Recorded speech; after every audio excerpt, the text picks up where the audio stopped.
Okay, it's 6:30.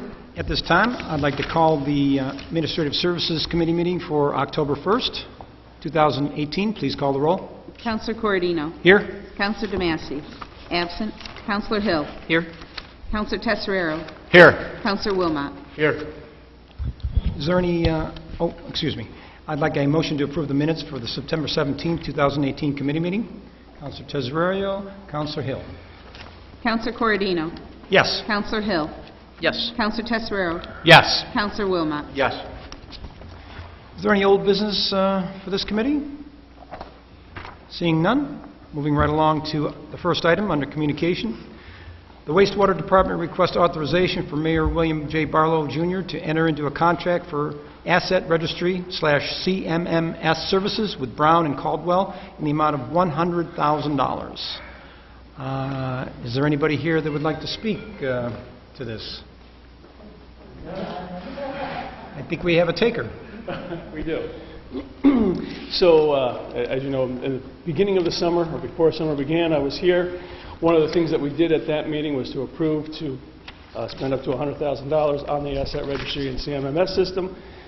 We went through 3 engineering firms, selected the best engineering firm that we felt for the job and the value that we got, which was Brown and Caldwell. And so this is to move forward with that project and get the Asset Registry going. And the computerized maintenance management system is what CMMS stands for. And get that put in place in both facilities. Anybody have any questions for Ken on this particular issue? Seeing none, can I have a motion? Councilor Wilmot, Councilor Tesserero. Councilor Corradino. Yes. Councilor Hill. Yes. Councilor Tesserero. Yes. Councilor Wilmot. Yes. Item number 2, the Engineering Department requests authorization to develop bid documents necessary for the replacement of 3 roofs for city-owned facilities. I don't see Mr. Johnson. I bet Commissioner Kells would like to give us a few bits of information on this one. Would you like to take this one?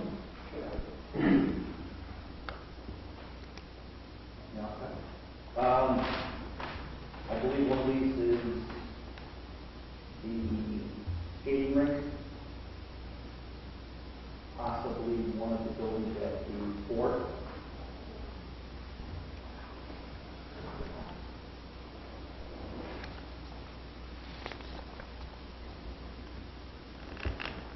And the treatment plant. Are all necessary? Mm-hmm. And in this work would be done this year, or is I'm not sure about. Okay. Okay. Any questions for Commissioner Kells or anybody else? Yes. Just to clear it up, it's actually the roof for the lift station, water treatment plant, and the high dam hydroelectric power station. So those are the 3 roofs. Correct. In the communication. Councilor Tesserero. Was this money budgeted for this year? No, it was not. Next year? In the 2019 budget, was it budgeted for? No. I think we should ask the Chamberlain for the answer.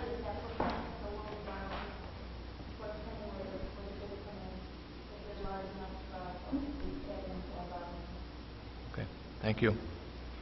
Any other questions, concerns? Seeing none, can I have a motion?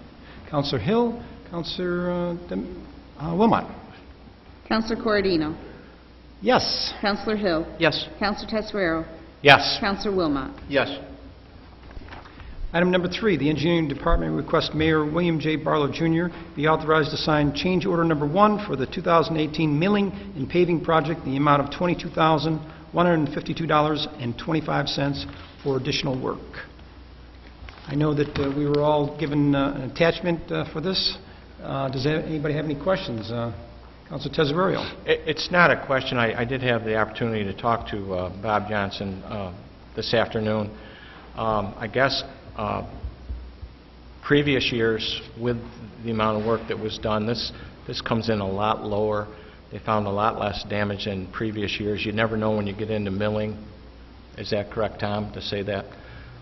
So this is a very low amount compared to other years, so he was very satisfied with what came in, and that's all I have to say. Very good. Any other comments or concerns about this one?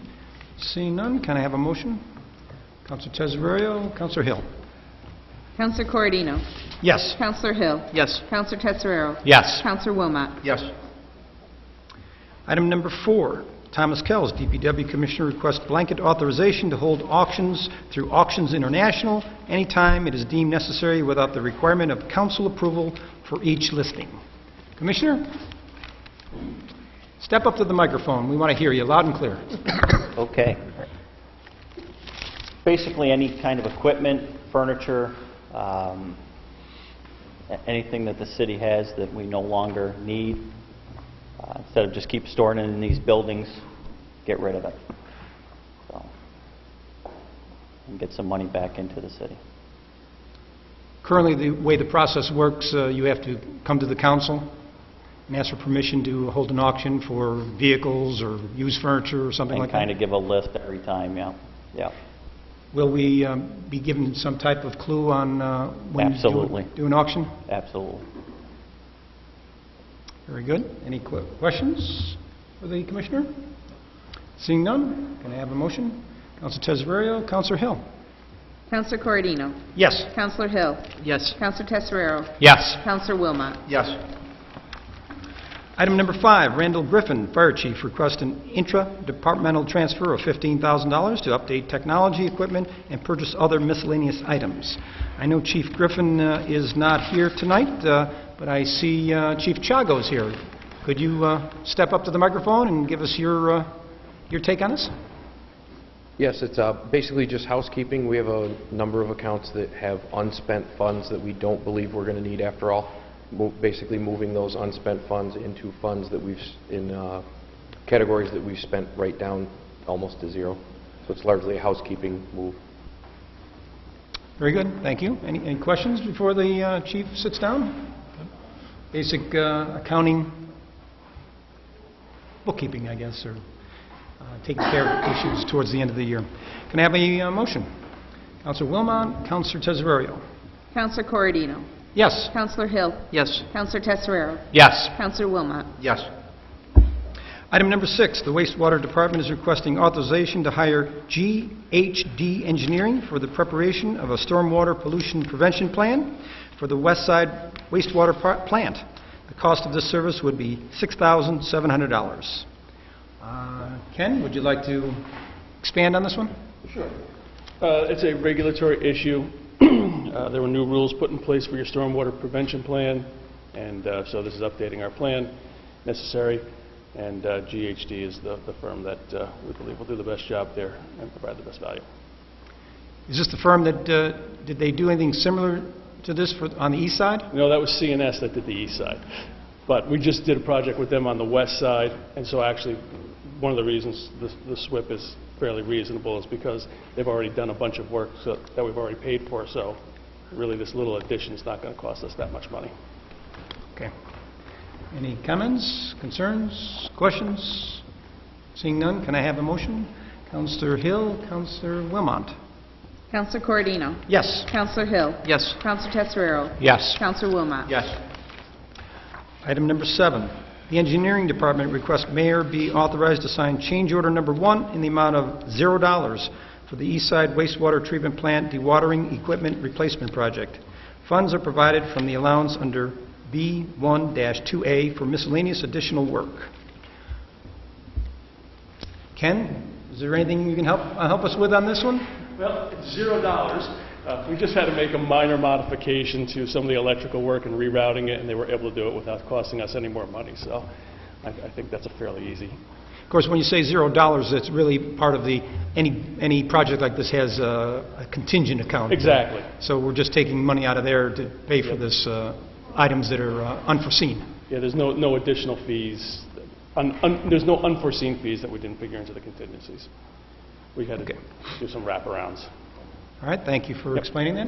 Any other comments? Seeing none, can I have a motion? Counselor Hill, Counselor Tesorerio. Counselor Corradino. Yes. Counselor Hill. Yes. Counselor Tesorero. Yes. Counselor Wilmot. Yes. Item number 8, Mayor William J. Barlow Jr. requests the Common Council's consideration of the proposed fiscal sponsorship agreement to be entered into with the Victor Orlando Wilson Foundation Incorporated and the City of Oswego on behalf of the Oswego Police Department in order to help fund and support the Drug Abuse Resistance Education, DARE program, administered locally by the OPD. Would you like to expand on this one? Be happy to. Thank you. Before I begin, I would like to recognize Teresa Wilson, the founder of the Victor Orlando Wilson Foundation, is in the audience tonight lending her support. She doesn't necessarily want to talk, but if you had questions specific to the foundation, she'd be happy to answer them. But it's a well-publicized foundation through her generosity and the purposes of the VOW Foundation. They've struck up a relationship with our police department and the DARE program, which was relaunched last year or two, and very successfully. I know I have a son that was a graduate and saw firsthand the power of it. And so VOW has approached Chief DeCare with a proposal to enter into what's called a fiscal sponsorship agreement, essentially setting aside money to help further support the DARE program for as long as OPD and the city provide those funds. This is supplemental funds, so to speak, to help defray those expenses of personnel, program materials, and the rest of it. So the idea is, as the VOW Foundation has money, gets money, they put it into a reserve set-aside fund, so to speak, specific for DARE. DARE then has the right to submit a grant application for those funds that would be considered, and then money's released to the DARE program. I think I got that generally right. Okay. So that's the nature of it. Would require council approval. Certainly from a legal perspective, wholeheartedly recommend this. The VOW Foundation is a 501c3 tax-exempt organization. Part of their purposes is not, and DARE's purpose is not to politicize this, so to speak, by lobbying or campaigning or using those funds in any way beyond what the purpose of DARE and the VOW Foundation are. These are specific to DARE and its local impact on our young school-age children. Happy to answer any questions. I know the chief is here too. He can attest to DARE, Okay. its impact. Are there any questions from the council for the city attorney or for the chief of police or anybody else? Any questions? I think you did a good job of explaining it, and most people here probably know a little about this. Certainly a good program that we'd like to continue. Great. Thank you. Can I have a motion, please? Councilor Tesorerio, Councilor Wilmot. Counselor Corradino. Yes. Counselor Hill. Yes. Counselor Tesorero. Yes. Counselor Wilmot. Yes. And we need a resolution. We need a resolution, Mr. Caracoli? I'm sorry? Need a resolution? Yes. We'll have one. City attorney will take care of that one. He graciously volunteered. Item number 9. Thomas Kells, DPW Commissioner, requests authorization for several transfers of funds for the fire hydrants, equipment, and upgrades at the water treatment plant. Commissioner Kells? Councilors, this money is from the water plant budget for utilities. The rate is done on the stock market, basically, and the rate was low this year. So there's some extra money in that account. The fire department right now is doing a study of the hydrants, and we'd like to spend some of that money to replace more hydrants. The rest would be for necessary upgrades to the water treatment plant to make us more efficient. Very good. Any questions from the council? Obviously, we need working fire hydrants. Well, can I have a motion? Councilor Tesorerio, Councilor Hill. Councilor Coردino. Yes. Councilor Hill. Yes. Councilor Tesorero. Yes. Councilor Wilmot. Yes. Item number 10, Justin Rudgick, Community Development Director, requests that the City of Oswego support the annual CNY Great Pumpkin Festival and is recommending a sponsorship in the amount of $3,000. Mr. Rudgick, would you like to say something about this request? Yeah, this is just a reoccurring city sponsorship for the Central New York Pumpkin Fest. It's already allocated in the city's budget through the $40,000 for the special events that my office manages. So this is just a formal process to allow for that $3,000 sponsorship to go through for the event that we just had. Very good. Any questions for Mr. Rudgick? Councilor Tesorerio. Do we get any sort of advertising out of this for the benefit of the city of Oswego? The city's logo was on the advertisement, so. Okay. Is there any possibility to maybe hand out or have handouts for information regarding our fine city and the things we have to offer? Is that something they entertain? Yeah, I mean, there's always an opportunity for the city to promote itself. I mean, I know PTAB participates in a lot of the local events and local activities. So, I mean, there's an opportunity for that to happen. Okay. And I know PTAB does hand out a lot of informational brochures about the city and countywide events. And exactly where is this held? What's that? Where is this held? Where?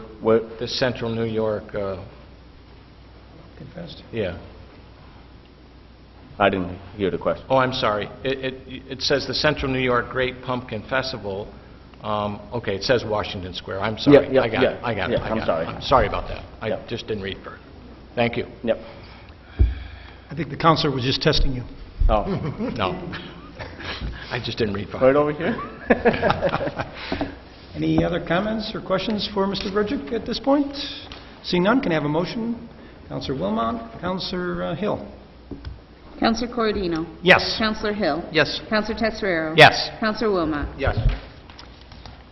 Item number 11, accept proposal submitted by Jacob A. Cooper for architectural services for the New York State Companion Animal Capital Fund grant. Mr. Rudgick? Thank you. I apologize for the add-on. I spoke with the mayor about that. I received the proposal for architectural services late Friday afternoon, and because of the nature of the grant and with the timing, in order to keep the project moving forward, we felt it was best to include it in this cycle. So I'll explain a little bit about the project. As you know, the City of Oswego, we applied for the first in the nation grant from Governor Cuomo for the New York State Companion Animal Capital Fund improvement. And that is to help deteriorating, dilapidated animal shelters all across New York State. There were 14 of these awards made. We were one of the 14 that were awarded, and the only award in the Central New York region, so I'm very proud of that. So the idea is, if you recall, the grant was to make a lot of improvement to the animal control shelter. Following the veterinarian guidelines, we spoke with Carrie Anderson, the animal control officer, and there's a lot of deficiencies with that facility, and the purpose of this grant is to correct those deficiencies. And as an example, I mean, we all can agree that the animal control shelter needs some TLC. I mean, so we're going to do some facade improvements, make it look better, weatherization. But into the nuts and bolts of the actual operation, we're going to add 3 more quarantine rooms for sick animals, sick kittens, puppies, and I think dogs was the other one. And they all have their own separate ventilation system that's required by the Veterinarian Association. So a lot of those improvements, so it's a $652,000 project. We received a grant of $489,000. As you recall, the city is going to match the difference of that. And so in order to move forward with the process, I mean, I've been working with Kerry Anderson and Jim Bell to kind of come up with the conceptual design of what this renovation is going to look like. But we can't take those conceptual designs and actually bid them out to a general contractor without having essentially a whole bunch of change orders come back that actually cost money.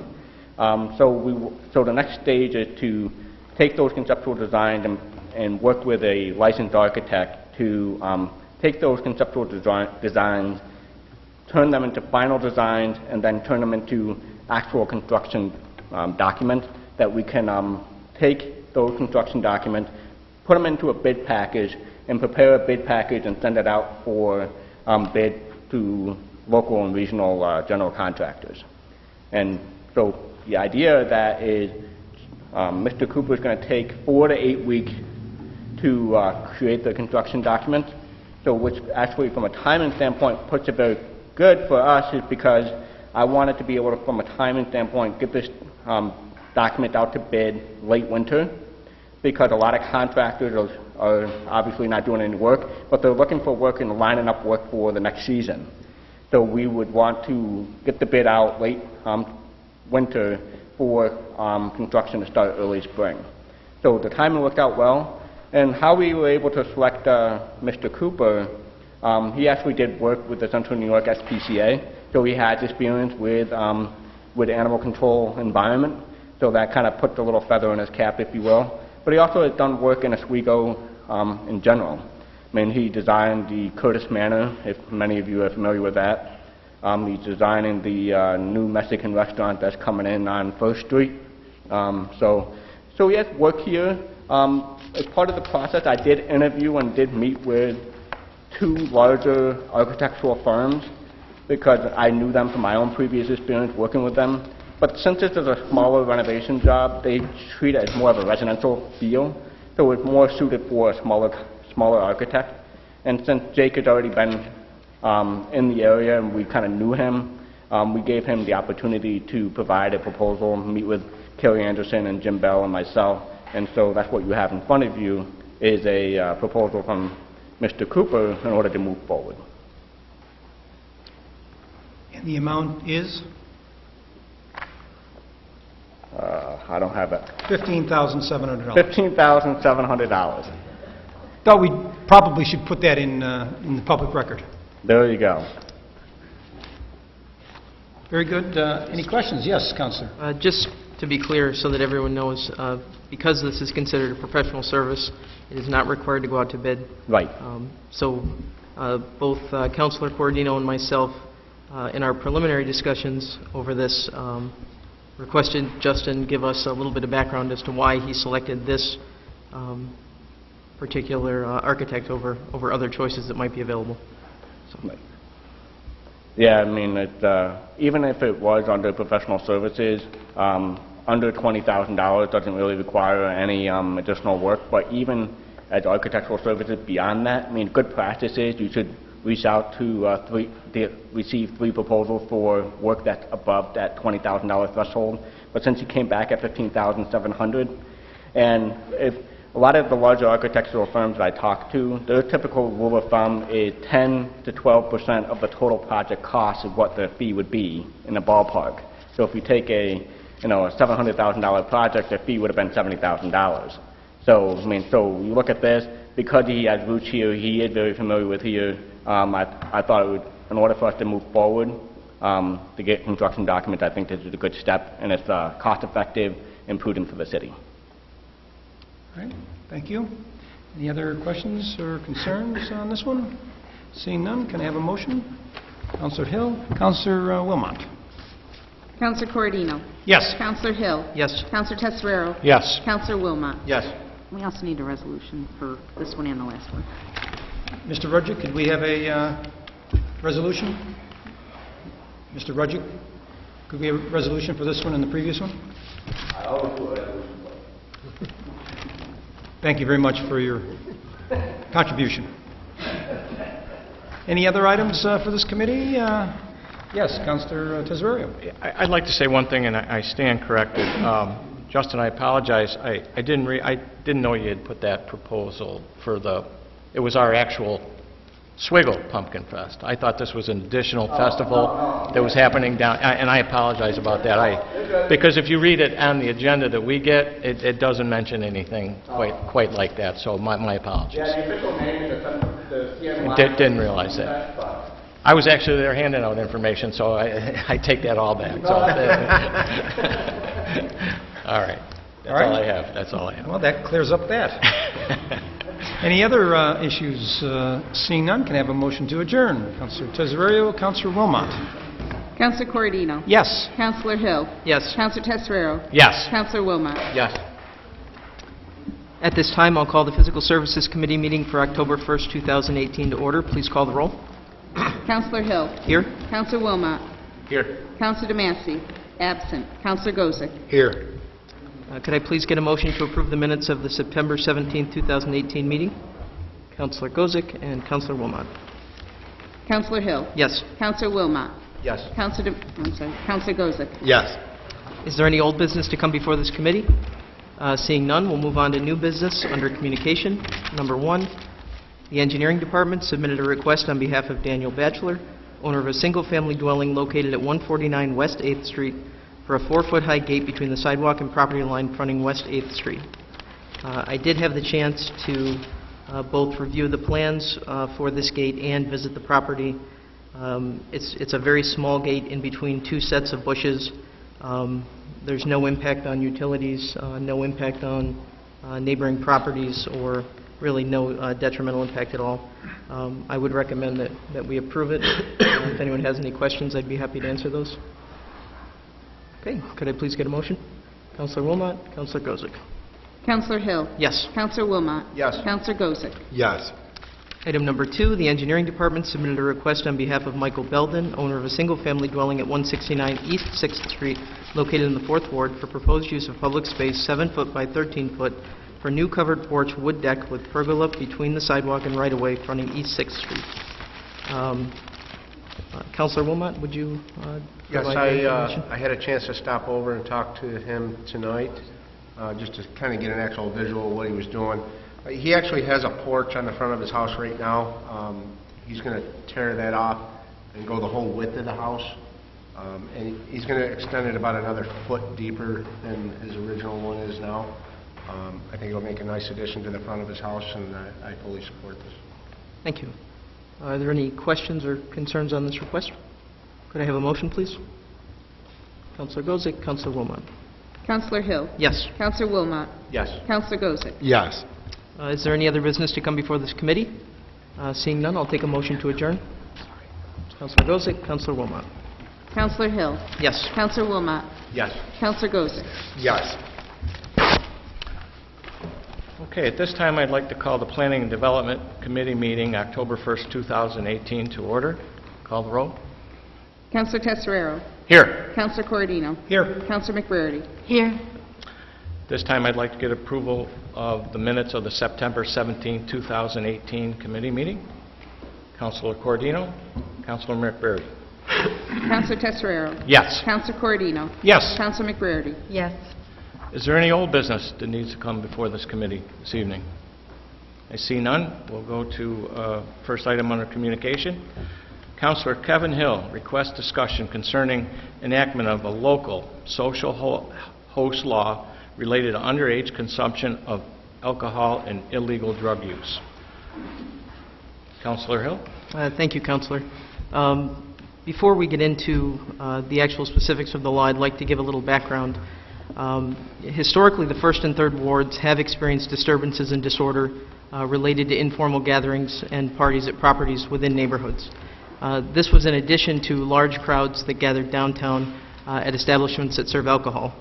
But what we've seen is as law enforcement continues to be successful at keeping underage individuals out of establishments subject to control by the New York State Liquor Authority, which imposes very strict penalties on businesses that serve underage individuals, it's no surprise that we've seen a pretty significant shift from downtown to larger and more frequent informal gatherings and parties within our neighborhoods. This increase in activity has resulted in countless complaints by homeowners within my ward, and I understand also within the 1st ward. There's been a lot of rhetoric surrounding this issue.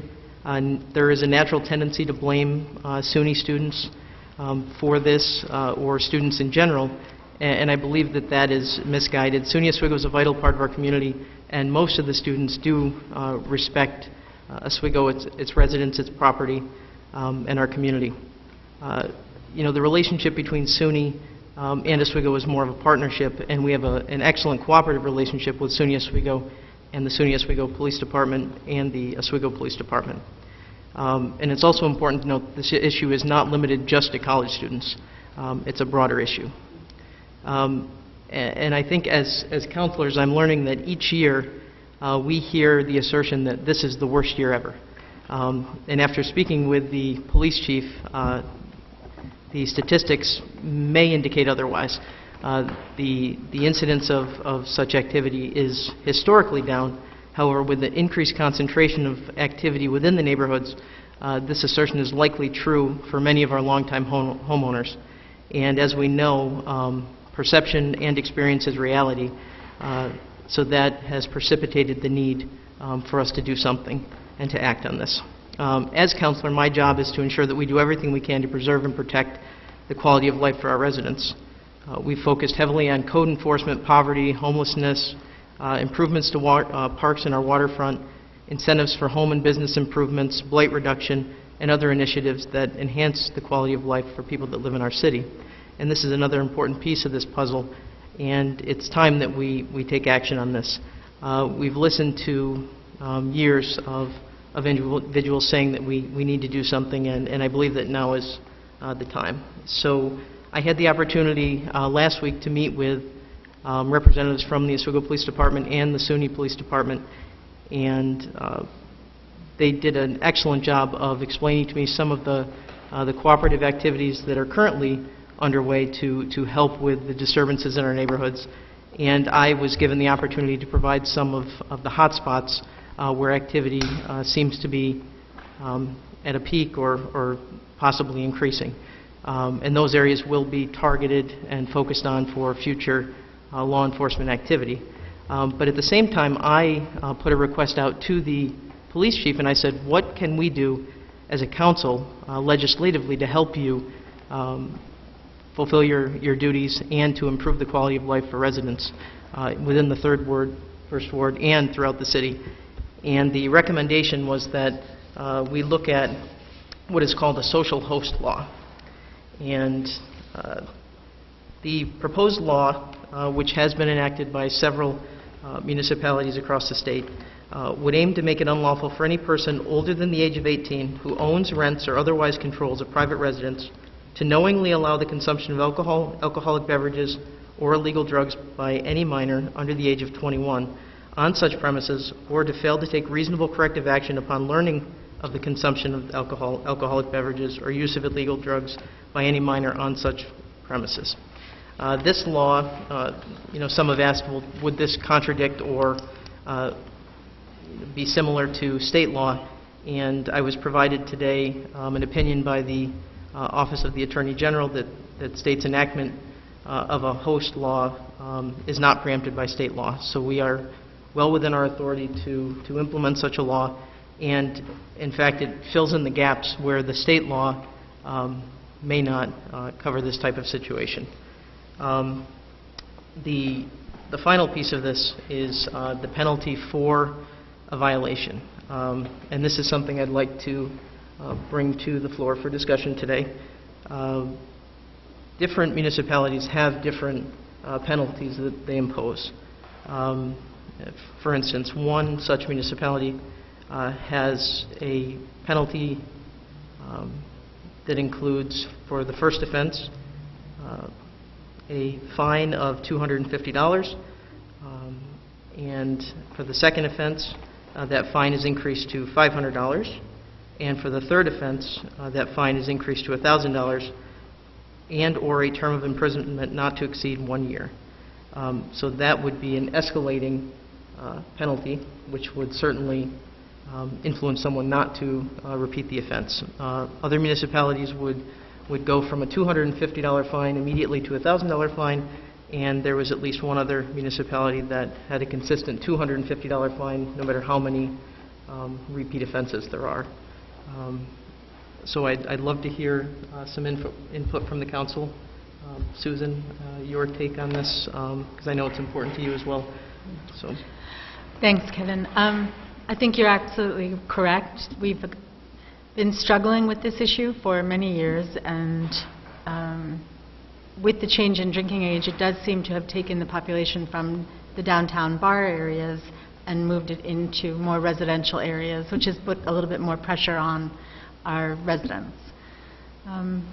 It does look like social host laws have been pretty successful in different municipalities and counties around New York State. I do want to emphasize something that you had said earlier about making sure that while it does seem to coincide with the beginning of the semester, I think it is really important to remember that this is not a college student issue. We have problems with our own kids drinking too much and having parties, and it's not something that is imported from outside necessarily. So it's important to recognize the important partnership that we have in the city with SUNY Oswego and with the majority, the great majority of the students who really do respect our ordinances and our local laws, and they love being here. So I'm looking forward to figuring out how to hammer out the language, make sure it says what we want to say. I think I would prefer a graduated penalty rather than just one consistent, the same thing over and over again. But I'm open to... Thank you. Anybody else from the council want to speak? Councilor Cordino? Thank you again for bringing this to our attention, Councilor Hill. I think because the OPD is the entity that's going to be enforcing this and actually have to, they're the boots on the ground, as it were, to enforce this, I'd like to hear what the Chief DeCare had to say about this. I respect his opinion and like to have him chime in on this. Thank you, Councilor. As Councilor Hill said, this really is something that we took a look at over the years, and in talking with Councilor Hill, it was a great dialogue between us and the councilor, us from law enforcement, both SUNY and Oswego PD. And I think when we were looking at trying to come up with solutions, some of the comments that we're seeing from the officers and some of the comments that we're getting from the councilor is that the migration from the bars and the establishments to the house parties has become more proliferant. So I think really this is probably a good a tactic to take. It's another nugget for us to go and do some community outreach at the beginning of the semester or the times when the parties seem to be happening more often. And it's something else that we can instruct the younger generation that this might seem like a great idea and you might be thinking that you're circumventing the law, but we have this tool available to us now. And so we can do the education, the prevention, tie that in with the enforcement, and I think that's going to be a multi-pronged approach. Councilor Hill? Chief, if you could briefly speak to some of the other efforts that are currently underway, the cooperative efforts between the Oswego Police and SUNY Police, because I think a lot of community members feel there's a divide between the two departments and that they don't work collaboratively together. It was eye-opening for me to see the different programs that are available that are currently underway, and I think it's important to understand that there's no silver bullet in this, and this law is just another piece of a multifaceted approach that we will use to try to manage the issues. Sure. We went through a little bit of what we have gone through over the last few years with the counselor, and it really started when our agency sat down with SUNY Police on a very one-on-one, what can we do to help solve this problem type of level. And it wasn't very long before we started putting some things into motion. And the first thing that we did was enhance the cooperative effort so that it wasn't SUNY Police on campus and Oswego Police in the city. We started inviting them down to actually participate in our quality of life patrols. They were inviting us on campus for trainings and for community outreach with their students. So it became more of a cooperative role just from the sheer peer-to-peer. And then we started working on other ideas, and the one that came about was the letters from the mayor. So if a person under 21 is arrested for an alcohol-related offense, we not only share that information with SUNY Police, but we also forward that to the mayor's office. The mayor's office sends a letter to their home address, just advising of the incident that occurred and the ramifications of that. The other piece of that is when we send the information to SUNY Oswego, if it's a college-age person, they have administrative sanctions in addition to whatever may be happening in the city. So even though you go to court and you satisfy the court's requirements, you are still going to have on-campus ramifications for whatever it is you did. You go through an administrative hearing, it's a disciplinary hearing, and they have in fact suspended some students for their in-city offenses. So I think the cooperation, the cooperative effort of just the information sharing alone, and having the ability to have the SUNY Police come down and work with us hand in hand, I think that just goes to show that the cooperative effort is actually taking effect. Thank you. Any other comments? Yes. Councilor Cordino. Through the chair. Chief, I'm just wondering, as far as the actual implementation of it, can you walk all of us through how, from the time your department gets a call, how does the officer or officers approach the house, and how does that transpire? Do they hire? Do they, look for the person who rents there and then kick everybody out? I mean, how does it actually come about? Okay, on so that night? it really is sort of case specific, depending on the environment. But we really try to do our best not to make this into a law enforcement heavy-handed tactic. This is we're dealing typically with college-age students, and again, going to what the counselor said, these are not all college students. Believe me, they run the gamut from local people to college students and everything in between. But when we deal with those types of things, we have to keep that in mind. So we typically will introduce ourselves, explain why we're there, and usually we get cooperation from whoever the person is that owns the property or is in charge of the property. So if it's a tenant or someone who's actually hosting the party or what have you, they'll typically cooperate. If we don't get cooperation, then we have to go to another route and do some investigation, and maybe we'll have to take some people into custody. We try very hard to keep it very low key, because the less disruption that we have at the house, the less disruption you're going to have in the neighborhood. So we try to escort the people out the best we possibly can. Some parties, like the councilor will attest to, are large. So when you have 200 people walking through the neighborhood, it creates disturbances. So to give us another tool to be able to investigate in terms of violations versus unclassified misdemeanors, it's a little bit easier for us if we're going to investigate something and go to the trouble of having officers in the field dealing with these things, especially with uncooperative people, to have another tool available to us for enforcement where we can take people in custody if we need to, and to investigate the unclassified misdemeanor, which is the proposed law, versus a violation such as disorderly conduct or a violation of the noise ordinance. Thank you. Thank you. You're welcome. Since I live on 6th and Bridge, which is a beehive of activity after midnight, I don't have a problem with anybody up there. Okay, we have a very nice neighborhood over there. They've never been out of control since I've lived there 9 years. Okay, there is some positiveness with these areas too, But I think about these people like Clemson, who has a 110,000 stadium, Michigan, Ann Arbor's 110, and Penn State with 110. Can you imagine how that is when they let them out of there and go downtown to the bars, and then they get loaded up? 100,000 people plus? This is nothing over here. I love it here in Oswego, New York. Thank you. Any other Councilor Hill? If the city attorney could go to the mic, Yes. I just have a few procedural questions for you. Sure. What I've provided so far to the council is a couple examples of relevant legislation, and what I would like to ask is that we make a motion to move this law to a public hearing at the next council meeting, which will give us another 2 weeks before we actually hold the public hearing and vote. But if the attorney thinks it's possible, I would like to nail down the fine details of the law, get it to the council before the agenda is finalized for the upcoming council meeting, so that we can act on this, because I think it's something that needs to be done. So, if that's procedurally, there's no problem with that. This is a very good start.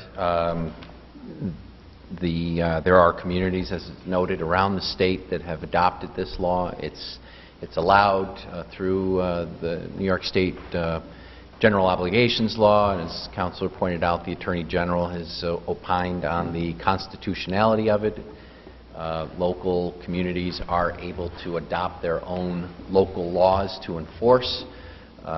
Chief Decare said it's another tool in the toolbox for his folks to help out. It helps neighbors. Maybe takes a little bit of pressure off knowing that there's a law now that is not just a violation, not a disorderly conduct, but a misdemeanor. And I think, you know, Councilor Hill's suggestion of a graduated fine, in my opinion, being in the court system, it's the only way to go. You've got to put it bluntly, hit violators in the wallet. It's the only way you're going to stop this activity from occurring. There's a couple of things, for instance, by way of definitions that I think we can beef up, because, you know, a local law is only as good as it can be enforced, and you know that there's going to be a couple of attorneys out there that are going to try to rip it to shreds. So I think the definitions are going to be critical.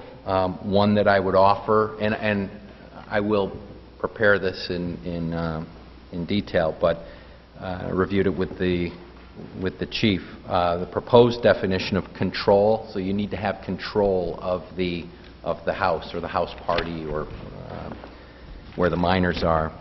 Our current definition of control says control means the authority and ability to regulate, direct, or dominate. What does that mean? Another community, city of Gloversville, I believe. No, village of Geneseo, another college community. But in any event, their definition of control means the actual or apparent authority and ability to regulate, direct, or dominate private premises, including but not limited to the controlled exercise by tenants, lessees, owners, and or landlords who have noticed drinking on their premises. Much more definitive, something that you can really sink your teeth into, and I might even play on that a little bit more too, so that if you have notice of drinking, not just that you notice drinking, but that you have actual notice, you know, that could tangle you up as a property owner or landlord. You know, a lot of times, if you're talking young kids, maybe the parents aren't aware, they're out of town, and so I want to be sure that you know, it's the violator that you know, whoever's throwing the party is the one that's going to be on the hook. And if the parents do know, or the landlord knows, or the property owner knows, then they should be on the hook as well. Again, that's the only way that you're going to really be able to curb this type of activity from happening. The other issue is drugs and illegal drugs, and that I think is critical to have.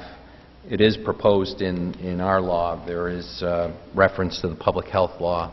I looked it up. There are you know, 31 pages worth of controlled substances, 5 different classes. Ms. Wilson and her group can tell us all about that someday if you wish. But I think that's as critically important to this local law as the alcohol. So yes, long answer to a short question. I will prepare a more comprehensive local law that's going to be consistent with what you've got in front of you. So I think you can proceed with establishing a public hearing date. Get that to you for the next meeting next week, and we'll be on our way. Thank you. Councilor McVerity. Thank you. I was just wondering, one thing that I was not able to find online in my rudimentary study was what challenges, if any, have different municipalities faced to enforcing, administering it? So when somebody is found guilty and fined, has anyone successfully challenged that yet? Well, is there a way for us to amend our language to I'm not I'm not aware of specific challenges to the local laws. I did, look that up and shared with Councilor Hill.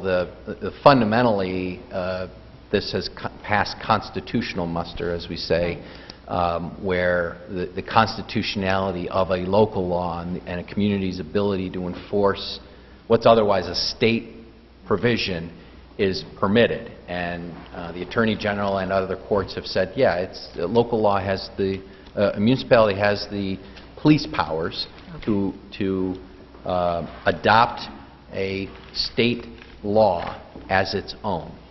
So it's not preempted. The local enforcement of the state law is not preempted, and we can tailor it to our own community's desires. Okay.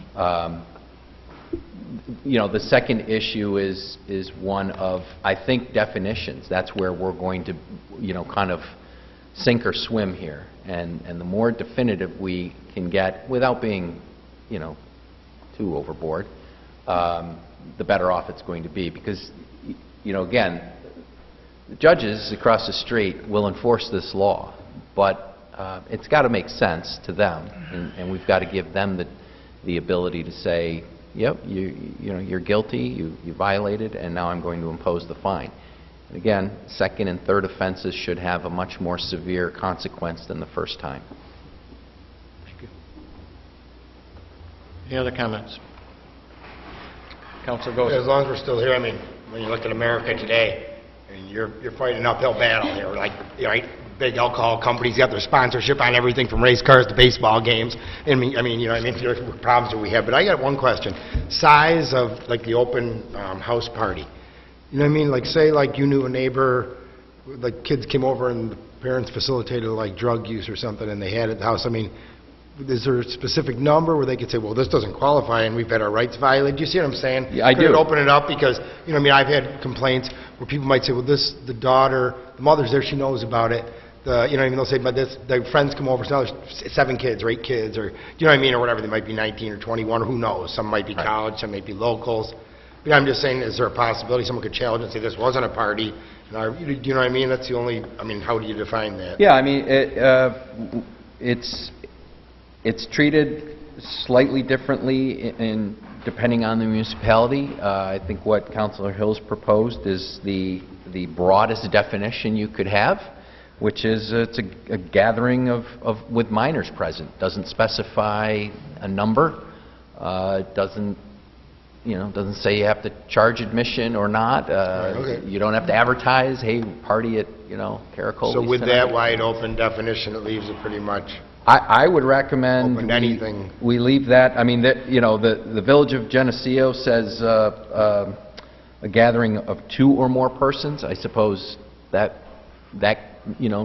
can make sense. But your example of let's just say there's a party of adults over the age of 21, but there's a minor present. It gets out of hand.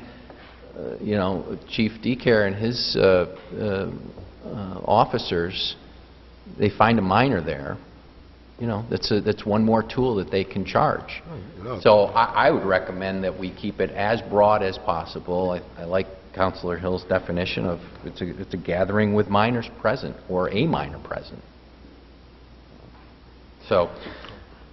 Any other comments? Gentleman in the back. We have a fire code, don't we? We do. And if they deem it a little dangerous, they can boot them out, can't they? Sure, under another provision. The other thing that bothers me about all this is that I see Brett Kavanaugh going through some of this with a 15-year-old girl 30 years ago. Okay?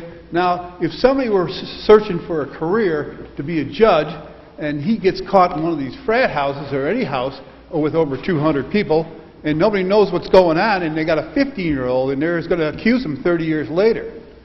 I'm having a tough time with all this, Throw him out of the house if it's a fire code. Yep. Excuse me, gentleman in the back, could you come to the mic? Hi, I'm Tyler Ahart with the Oswego County Prevention Coalition. Just some comments. I do think that this will, we do have some understanding. I work closely with Corinne Groh and Teresa Wilson, and we do understand that the purpose of this is to not kick in doors. It's to give teeth of the complaints of the people who are suffering, whether the population is college students or any other at-risk demographics. If we do host a public hearing or forum of this nature about this topic, we would be happy to present some of our youth development survey data that we just conducted. Interviewed students from Mississauga County school districts and asked about their prevalence of substance abuse, including marijuana, alcohol, tobacco, and prescription drugs. And it does show the prevalence of at-home use and time of use, which is weekends. So if there's an opportunity to present that data to the public, we'd be happy to do so to support the case for this.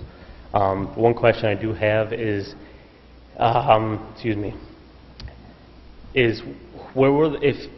what does the responsibility of a fine fall on the landlord, or does it fall on a tenant? In the case of college populations, for example. So let's just ignore maybe if we can, the awareness of it. If there's, we know the biggest population is off-campus living. What does the responsibility of the fine fall on? Well, I mean, generally it's any person having control of any residence. So that is, again, broadly defined. It could be the tenant, it could be the landlord. It could be an occupant of the house that's the known host of the party. So it's not any one particular individual. And I would submit, if properly crafted, you could probably charge all of those individuals with the same offense. Yeah, that's just for my knowledge. I was just, familiarizing myself with the law. So, thank you. Thank you. Any other questions or comments? Councilor Cordino. I just wanted to agree with City Attorney Caracoli. I think beefing up the definitions is number one, and I would strongly urge us to go to that escalated fine system. The way it's written now, and I know this was just a proposal, that it was just $250 for each and every subsequent occurrence, but I like the idea of making it hurt even more for the second and third. And that would probably be more effective. $250 for the first and $500 for the second and whatever for the third. But I would strongly urge that we do that. Just by way of example in that regard, you have ranges from a first offense of $250 to we have one law, I believe it is the Suffolk County, $500 first offense, $1,000 second offense. Others $250, $500, $1,000. So if there is a particular flavor here, I'm happy to write that in. I like the $250, $500, and $1,000. I don't know if anybody else wants to chime in. Susan? I think it would be excessive out the gate to start at $500. I think we could start at $250 and then go up from there. Okay. But I did have Councilor McVeary? one last question. So it's going back to the point, I was under the impression that the purpose of a social host law was to hold the people holding the party responsible. Yes. So I'm confused as to why it might be the landlord, unless it's the landlord holding the party. But I didn't think that this was enough. Oh, Councilor Hill, you want to? I think the key distinction is in, I think all of the laws I looked at, the word knowingly is the key. So it's who knowingly allowed the consumption, provided the alcohol. There's a distinction there. So with that being in the legislative intent and in the law, that refines that to, whoever is really in control or aware of what's going on at the gathering. So we're talking about the party or parties that are holding the party. Whoever had knowledge that the offense was occurring, which could be the landlord, if the landlord was notified. It could be the host of the party. It could be parents. It could be, there's a whole host of people that could apply to. But I think that's the key. Okay. So you have to have knowledge that it's occurring in order to be held responsible. Okay. And then I think going hand in hand with that is proof of the knowledge, right? So if I am a landlord and I knowingly am renting to minors, and I have been told that my tenants are having a party where alcohol is being consumed on my property, I mean, aside from just my own concern for insurance and all the rest of it, if I'm on notice that that's happening, I think I'm fair game for being charged. Okay. And well, I mean, from my perspective, I think that's, as a taxpayer here, taking my city attorney out, I think that's it should be that way. This is basically about making sure that people understand that there are consequences Absolutely. to setting up a situation where minors have access to alcohol. Clearly, yep. Got a lady in the front here, got a question? Kevin just pretty much covered that. Did he? Okay. I think the case for a resident is chronic. At the very least, we should also wake up the landlord, because he has a responsibility to the neighborhood. So, Understood. although it might be, the tenant's responsibility, they may be fine. I think if the landlord is kind of aware that they're renting the animal house.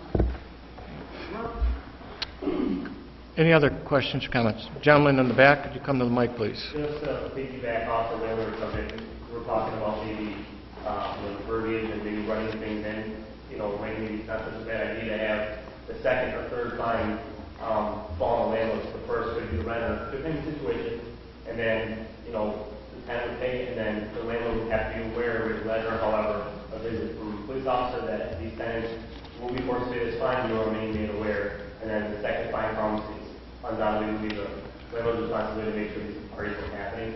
So maybe by the third fine, it'll give the landlords and the tenant maybe, but maybe the first fine wouldn't necessarily fall on the landlord's shoulders, but maybe the second and third would. Any other questions or comments? Yeah, personally, I like that idea. We have too many negligent. There's a lot of good landlords, obviously. Let me preface by saying there's many upstanding landlords. I'm sitting next to one.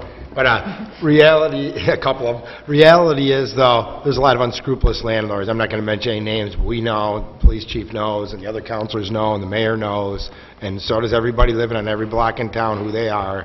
I kind of like that idea that, yes, okay, if a tenant holds a party the first time the landlord wasn't knowingly wasn't aware of this, but the reality is, after they'd be informed, I think that we need to look at something like that, because obviously a lot of these places where the parties are happening, unless parents are out of town for a weekend and, whatever, a high school senior has a party or something, these are the sorts of things that the landlords need to be aware of, and they need to be held accountable, and, they got to think about who they're renting to. They have to have a little more, what's the word I'm looking for, be a little more circumspect when they're renting before they just throw anybody in these houses and destroy literally destroy neighborhoods. And I've seen it right on my own block, out of control, and there's and they do it again and again and again. They'll rent to one person, they finally get them out, they eat up so much of the city's resources. Okay, bring in code enforcement, bring the police there, every other, complaint you can imagine, the people calling all the time, calling for the city services, and then they'll get the person out after a year or two, and then the landlord will come back and rent somebody even worse, and they'll come in, and so I think that that's something we really need to consider. I don't know if it's possible legally, but I think with tenants and apartments, that would be something that would resonate. I know that the public hasn't had the benefit of this. Many are just learning about it tonight, and we've got the good framework of social host law. But let me just add, and I think this could address this concern, and I certainly endorse it, but let me see how you all feel about it. There's a provision in one of the local laws that says allowing consumption by minors at private residence, that it's prohibited. Shall be unlawful, I'm going to paraphrase this, it shall be unlawful for any person over the age of 18 who owns, rents, or otherwise controls a private residence to knowingly allow the consumption of alcoholic beverages by minors, or to fail to take reasonable corrective action upon learning of the consumption of alcoholic beverages or drugs by minors. And reasonable corrective action should include, but it's not limited to, making prompt demand of such minors to forfeit and refrain from further consumption, and if the minor does not comply with the request, promptly reporting such underage consumption to local law enforcement or somebody with a greater degree of authority. So I think that maybe addresses some of those concerns that the property owner, the landlord, the parents who are out of town, that they are put on notice that something's happening at this house and they need to get it under control. And if they don't take those reasonable steps, they too can be subject to this law. Very good, thank you. Any other questions or comments? Lady in the back, could you come up to the mic, please?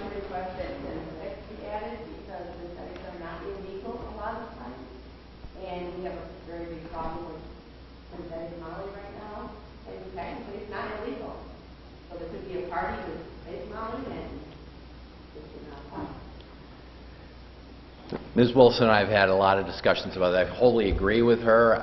We just want to make sure that provision is enforceable, and if we can find ways to make that enforceable, we will. And I know, Ms. Wilson's worked tirelessly on this, both at the federal and state level. As I shared with you before, there's 31 pages worth of controlled substances, and it's by way of real quick education. She referenced Molly. That's a popular street drug, MDMA or ecstasy. And what's happening now is that these are all research-grade pharmaceuticals that are primarily manufactured in China and other places, but imported into the United States, and in some cases created right in homes and bathrooms and garages.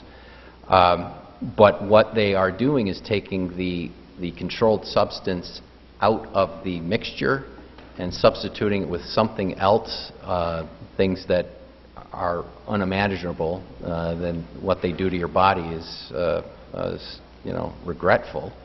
But folks are injecting or consuming these into their body. So when it gets to the point where the police department is investigating, they run their chemical test and nothing comes up as a controlled substance, so they can't charge them with that controlled substance provision. The reference to the public health law helps, and I think we'll try to find a way to add synthetics to that, because every once in a while there may be a mix-up, and if you can find any one of those hundreds of controlled substances in that mixture that people are consuming, then we've got them. But it's a great point, and we'll add that to the mix. Thank you. Any other questions or comments? Councilor Hill. Just a final comment. I just wanted to thank the police chief for being so helpful in setting up the meeting and getting everything rolling, having this great suggestion. Also the mayor for being very supportive on this. Councilor Caracoli for your help in pulling together some of the legislation and the support of the council. I really appreciate everyone working together so quickly to get this moving. Thank you. Okay. So are we looking to set a date? Or looking to bring this to public hearing? My recommendation would be that you make a motion to authorize a public hearing at the council meeting. Okay. So at this time, I would like to get a motion to create the local social host law related underage consumption of alcohol and illegal drug use. Do I have Councilor McBurdy? To hold the public hearing. To host a public hearing, I'm sorry. And seconded by Councilor Cordino. Councilor Tesoro? Yes. Councilor Corradino? Yes. Councilor McBurdy? Yes. And we need a resolution? Attorney. He's the man. Is there anything else to come before this committee this evening? I see none. Can I get a motion for adjournment? Councilor McBurdy, Councilor Cordino. Councilor Tesoro? Yes. Councilor Corradino? Yes. Councilor McBurdy? Yes. Good discussion. It went well. Very well done. Nice work, Kevin.